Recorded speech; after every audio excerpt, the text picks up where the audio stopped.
Si vous galérez à trouver des clients en 2025, ce n'est probablement pas parce que votre offre est mauvaise, ce n'est probablement pas parce que vous manquez de trafic. Et je sais ça parce que j'ai fait exactement les mêmes erreurs. Et quand j'ai lancé mon agence, j'ai testé l'approche que je vous présente ici. Résultat, j'ai réussi à signer 10 clients dès la première semaine. Donc si vous avez un business de service B2B, dans une dizaine de minutes, vous pourrez appliquer la méthode exacte qui m'a permis de signer 10 clients dès la première semaine avec mon agence de marketing. Ce qui est frustrant de nos jours, c'est qu'on voit tous des gens bidons cartonner avec des offres ou des services qui sont médiocres. Alors quel est le réel problème dans votre cas? Le vrai problème est très simple, c'est que personne ne vous fait confiance. Et c'est normal, aujourd'hui, tout le monde quasiment s'est au moins fait arnaquer une fois en ligne. Des promesses bidons, des faux screenshots, des résultats inventés, des fausses promesses de remboursement. Du coup, les prospects ont développé un réflexe très simple, se méfier de tout le monde. Résultat, en 2025, la vraie valeur, ce n'est plus le trafic, mais c'est le trust. Et dans cette vidéo, je vais vous montrer exactement comment j'ai créé cette confiance avec mes prospects, au point de signer 10 clients dès la première semaine avec mon agence, sans avoir passé des heures à créer du contenu sur les réseaux sociaux, ni en promettant des résultats dans mes contrats. La plupart des gens pensent qu'ils n'ont pas de clients parce que leur offre n'est pas assez bonne, ils n'ont pas assez de trafic, ils n'ont pas assez d'audience,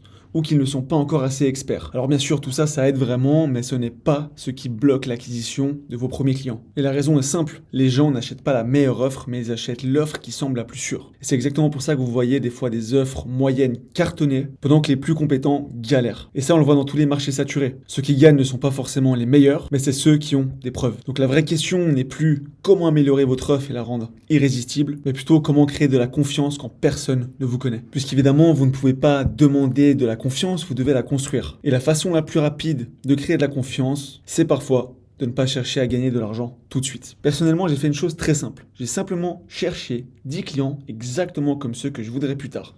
Même problème, même niveau, même budget potentiel, et je leur ai proposé de travailler à prix coûtant. Et je sais exactement ce que vous vous dites à ce moment-là. Oui, mais moi, je suis pas là pour bosser gratuitement. J'ai besoin d'argent maintenant. Et franchement, c'est une réaction normale. Mais un truc que trop de gens ne connaissent pas aujourd'hui, et trop de gens ne comprennent pas qu'il faut d'abord créer de la confiance avant de pouvoir monétiser réellement ces services. Et de mon côté, j'ai été ultra clair dès le départ. J'ai simplement dit que je cherchais 10 personnes pour un accompagnement de test en échange d'un feedback honnête et des résultats concrets que je pourrais documenter par la suite. Donc maintenant, peut-être que vous l'avez compris, c'est pas une stratégie pour rester pauvre. C'est une stratégie que j'ai mis en place pour ne plus jamais galérer à trouver des clients. Et c'est vraiment là que se fait toute la différence entre ceux qui stagnent pendant des années et ceux qui arrivent à construire un business solide. Personnellement, ça m'a permis de tirer 3 bénéfices. Le premier, c'est que certains de mes clients travaillent encore aujourd'hui avec moi en payant. Le deuxième, c'est que j'ai pu récupérer des témoignages réels et exploitables pour signer mes prospects futurs. Et le troisième point, qui n'est pas des moindres, c'est que ces 10 premiers clients que j'ai signés m'ont recommandé naturellement à leur réseau, ce qui m'a permis de signer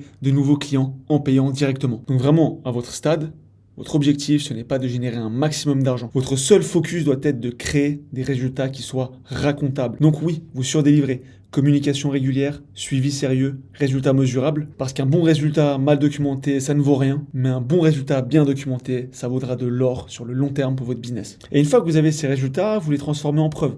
Cas d'études, témoignages vidéo, screenshots, recommandations. À partir de là, vous ne vendez plus une promesse, mais vous vendez une preuve. Et le plus puissant dans tout ça, c'est aussi ce qui se passe après ces 10 clients. Puisque certains de ces clients, comme dans mon cas, voudront continuer avec vous. Et sincèrement, upsell un client qui est déjà client chez vous, c'est extrêmement simple. Chaque nouveau prospect qui vous contactera verra vos résultats, les témoignages, les preuves sociales, ce qui va vous permettre au final de ne plus avoir besoin de convaincre les prospects, puisqu'ils viendront vers vous déjà convaincu. Donc pour résumer, le problème, ce n'est pas votre offre, ce n'est pas le manque de trafic. Le vrai problème, c'est la confiance. Et la solution reste toujours la même, obtenir des résultats, en créer des preuves, de la confiance qui vous amènera des clients. Dans la prochaine vidéo, je vais vous montrer concrètement comment trouver ces 10 premiers clients en une semaine, même si vous n'avez pas d'audience ou si vous n'avez pas de budget pour faire de la publicité. Alors n'hésitez pas à vous abonner et rester connecté. Ciao.